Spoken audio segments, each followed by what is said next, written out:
오늘 아침을 여는 말씀은 레위기 12장 6절에서 7절까지 말씀입니다.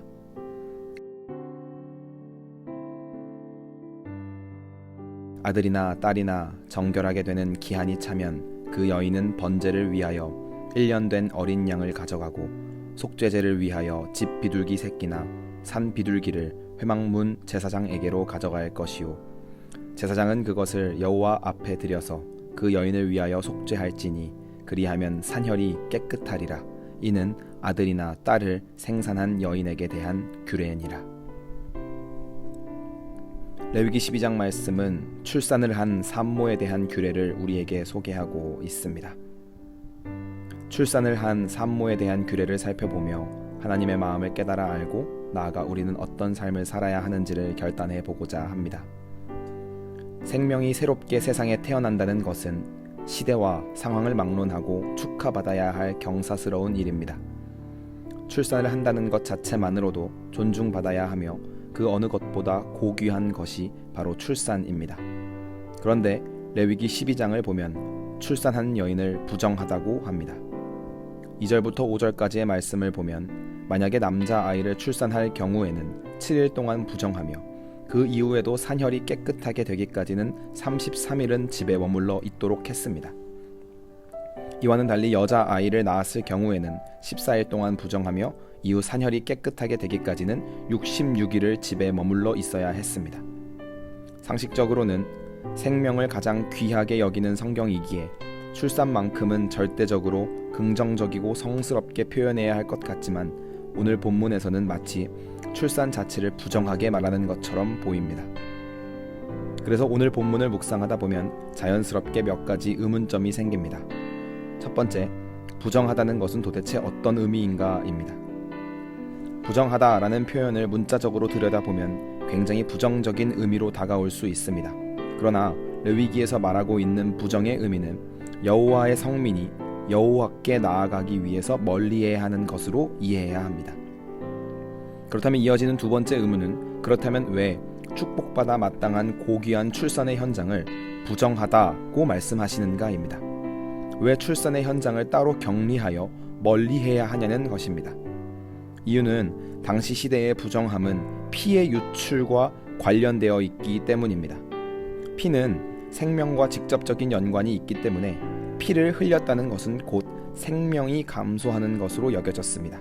이는 곧 다른 말로 하면 죽음과 가장 가까워진 상태이기 때문에 부정하다라고 말씀하신 것입니다. 그러나 사실 이 말씀 속에는 산모를 향한 하나님의 깊은 배려가 숨겨져 있습니다. 이 말씀은 산모의 입장에서 생각해보면 이보다 더 고마운 상황은 없을 것입니다.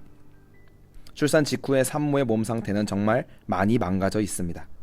온몸에서 피를 쏟았고 뼈마디는 모두 벌어져 있으며 해산의 고통으로 인해 움직이는 것조차 쉽지 않은 상황입니다. 회복이 절대적으로 필요한 상황입니다. 그런데 감사하게도 부정 기간 동안에는 강제적으로 육체 활동이 제한되고 활동 영역이 좁아지게 됩니다. 그렇다면 할 수 있는 일은 몸을 추스르며 휴식에 집중하는 일뿐입니다. 또한 외부로부터의 감염을 막고 온전히 새 생명을 안전하게 돌볼 수 있게 됩니다. 만약 산모에게 부정하다는 핑계로 쉼을 허락하지 않았으면 매일 드려야 하는 제사와 집안일들로 인해 온전한 쉼과 회복을 누리지 못했을 것입니다. 또한 부정하다는 이유를 만들어주지 않은 채 사람에게 알아서 잘 배려해서 쉬게 해주라고 했다면 사람의 본성상 온전한 쉼을 누리게 하지는 않았을 것입니다. 우리나라도 출산 휴가가 강제되지 않았던 지난 세월을 돌아보면 스스로 배려를 해준 일이 없었던 것이 현실입니다. 이것이 인간의 한계입니다.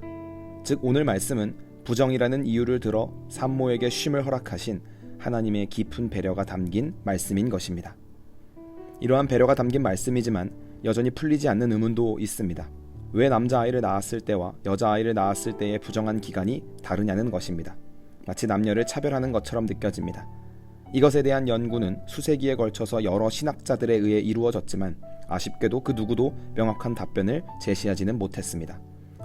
다만 적어도 이 말씀이 남녀를 차별하는 말씀이 아닌 이유는 남아와 여아가 각각의 부정의 기간이 지났을 때 하나님께 드려야 하는 예물의 규정이 동일했다는 것입니다.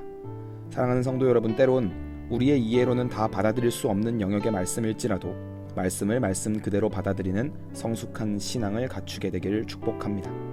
오늘 말씀을 통해 중요한 사실을 깨달아야 하겠습니다. 오늘 말씀을 통해 성도는 하나님의 따뜻하고 섬세한 배려를 느껴야 합니다.